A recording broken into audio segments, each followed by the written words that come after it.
Hello everyone, just time for a quick kind of midweek review on, just looking at a couple of picks, a couple of key mental lessons learned for me to refer back to, and just a general kind of check-in on the market in general. So what we've had this week is, though so far anyway, we had a kind of mixed job numbers really. The data is starting to patch its way back in, but didn't particularly drive us one direction or the other. Not bearish, not bullish. Yes, there were just some job losses, maybe not as bad as thought, but I think the data that we start to pick up again in January will probably guide us in the direction that we need to go. The key bit for me was the unemployment continues to tick up. We kind of checked upon some of those metrics, especially unemployment. And you can see it's just been ticking up slowly since that time. So so on Friday, we obviously got this quite big rejection, engulfing candle, and a degree of follow through, but kind of ended up finishing at roughly the same level. And I guess as expected a little bit, instead of not bouncing yet, but we've gone down, we've tested this 50 SMA, we've bounced kind of back up. But what we want to see from the bulls, that we've said multiple times, is we want to aggressively bounce back, right? Like this. This is the kind of aggression you want to see from the bulls. We don't want to meander around. We want to kind of aggressively bounce back. And from the bears, you want follow through, right? You want follow through, ka-chunk, and on heavy volume, and start attacking the SMA again, attack the AVWAP Q as well. So we're kind of in wait and see mode. There's not, to be honest, that much time left of the month. We were expecting a Santa rally, but not one. And I think the key lesson I learned for myself, again, trying to get back into trading more, was I acknowledged that we might reject off of here, but I didn't really line up my picks and my positions that way, which kind of led to more losses than there should have been.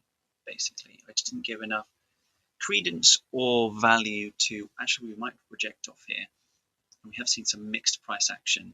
So the possibility of a rejection was pretty common, and just because we were past, it's kind of a bit of a double top, or sorry, a lower high, it doesn't mean just because we're past this that we're in the clear. That was a kind of a key point. Yes, this was good. This was a nice candle, nice, but it didn't lead to the expectation. So you can see here those positions that we entered have just ended up in too many losses. So I think I can understand taking risk into that and positioning yourself for that, I think is fine. But I think what's not fine is just taking this is almost death by 1,000 cuts, because these picks are crap, right? They're C tier, or even to the point of no trades. They are not great picks. Sorry, I didn't mean to click LLY, but they're no trade tiers. So all of these here, I'm just not very happy with, because of the quality was just not the best. And we need to see kind of, and what we've seen why I like LLY still, and why this is a good lesson, is because it's, it's a B tier trade. It's good. It's in a strong sector. It had clear relative strength when we were looking at it earlier in the week, which is really, really good. So when shit does kind of turn against you, you do have a stock that has some strength, and in a sector that is strong. Yes, we're starting to see some sector rotation. So if we actually just quickly jump over to LLY and just have a quick look. So I've moved my stop up. So my average entry on LLY is 41. So that's my average entry. So I bought one down here and another one kind of up here on this kind of breakout. So 41 is the average. So I'll stop out potentially for not much of a loss, which is fine. And we're trying to ride this momentum up. So I like the strength. I'm confident in LLY. I'm happy to keep holding it for the time being. I want to see us push up higher. Kind of try and challenge this. But what we need to be wary of course, is sector rotation. So what we saw yesterday was some sector rotation, but can it follow through and kind of give us a lower high in the healthcare sector? We're pretty strong across the healthcare sector. So do we kind of roll over and end up making a lower high, which would be bearish, and that would something that would cause me to exit LLY, because what we saw was some rotation. So if we look at the sectors that have been beaten up recently, QQQ got a bit more love, XLK also got a bit more love, but not exactly a rallying cry, to be fair, but it's just noticeable rotation into some of these other stocks. Consumer discretionary was pretty good as well. That's kind of got its own breakout, an all-time high, which is nice. Definitely worth keeping that in mind. I'll be looking at that sector. XLC comms is not quite up to its all-time high, so it's still lagging behind. But we did see a bit of rotation back into tech. SMH might be bouncing nicely off here, potentially, but we've not seen enough from that yet. So we'll see how that plays out. So SMH, not sure if I said that. And XLF, we're obviously keeping an eye on to back test this a little bit, but we want it to hold the support, and that's a sector that we'll look at again. Similar to XLI Industrial. So there's some sectors that broke out, but we've clearly seen some rotation.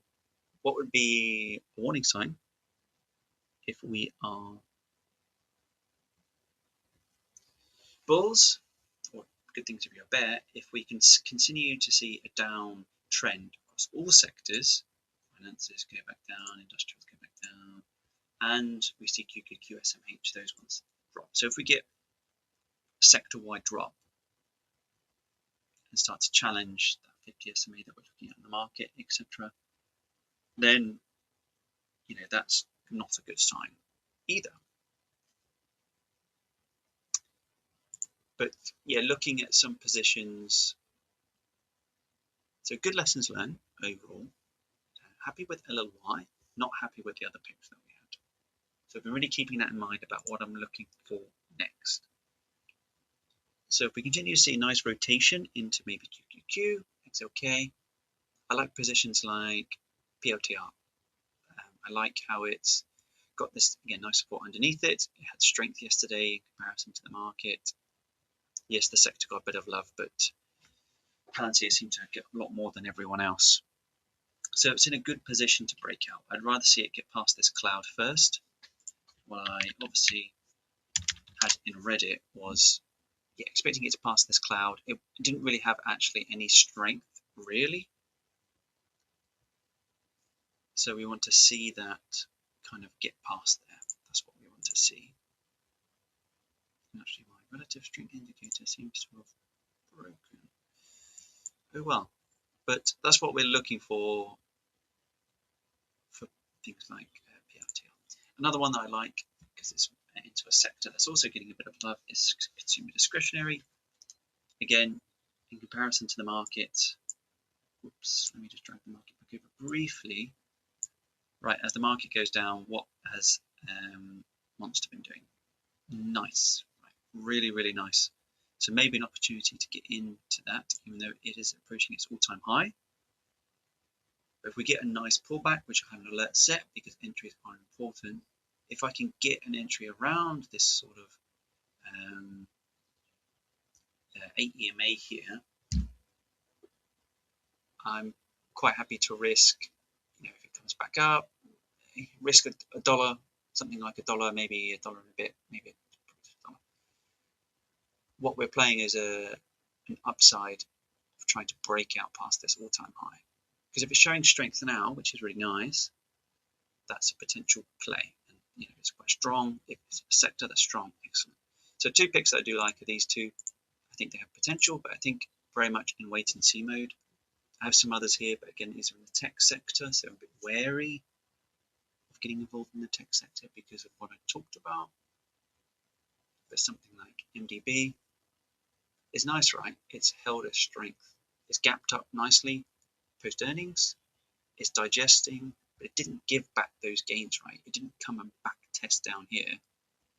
It's just consolidating, and then I expect we'll see some sort of breakout at this point. If it tests down here and bounces nicely off this anchor VWAP to earnings, perfect. I love that entry. I love it. UNH, just kind of meandering around with, not got any position in that at the moment. But same sort of thing. So looking for the strength in some sectors. So TRV got a bit of love, but I'm not jumping into any of these. If it pulls back, nice, and XLF gets some rotation, perfect. Or alternatively, if we see nice breakouts like this, also keep in mind. But I'm keeping an eye on sort of those banking XLF positions still, because I do see that as a strong sector. I like the breakout on that sector. So now I'm just looking at positions that are kind of consolidating nicely, holding a level of support at previous all-time high, and hold that support, and then kind of go from there. So BAC is a nice pick. AXP doing the same, just consolidating its breakout. This is great. Love that price action. So we'll be keeping an eye on those. JPM has broken out, but that's why I prefer these other stocks. Are slightly better, is because they're broken out and held, whereas JPM, where it did have a bit of a unlucky news that kind of smacked it down, is maybe not of as good a pick, even though there's great price action here, right? Huge news, absolutely wiped out in 2 days. $17 back up. So probably JPM has some consolidating to do, basically, and that's, that's perfectly reasonable. But we'll just see how it consolidates. It gave a bit too much back there, but obviously stuff like back did not. AXP, they did not give really their gains back so much. So that's what we're looking at, just being patient and just seeing how does the market settle, how does the sector rotation settle. That's not get into another position again where we mess up and end up with a small string of losses. These are small positions, and if LLY comes in as we think it will do, things will be okay. But you kind of see what I'm trying to learn and get better at is I just have a string of small losses, because these are not top tier trades. And what I have written on my wall in front of me is doing some maths for last year. Was my average kind of dollars on losers is just too high, and my average kind of for winners is just not good enough. Same for hold time. So holding onto two losers too long, and they're becoming bigger losses than what they should be. Whereas I'm relatively happy with positions like Hut, positions like Google. Okay, improve the tier of the trade, but what I've tried to implement is better stop losses to not let these get out of hand like they have done in the past, which have really wiped out my months, basically, just by kind of oversized losses. You can see these big losses because I'm just holding them for too long, and just kind of wipe out my progress that I make through the month. So if we hold good tier trades, stick to the process, get the market timing right, I'll be okay. Because fundamentally, I just need to shift the odds in my favor. Everything about trading is that, isn't it? It's like trading based on odds that favor you. The odds for RDDT, SMH stocks, all those sorts of ones that we went for, the odds were just not in my favor here. That was not a good odds-based play. If I use a poker analogy or something, I would, I had, I don't know, a pair of fours for the pot. I mean, it's not a strong hand.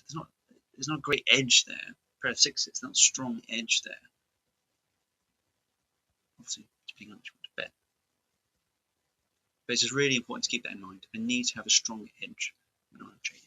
So, just a midweek trade, midweek review, just to remind myself of where we're up to, what we're trying to do, those sorts of questions. But just kind of focusing on that.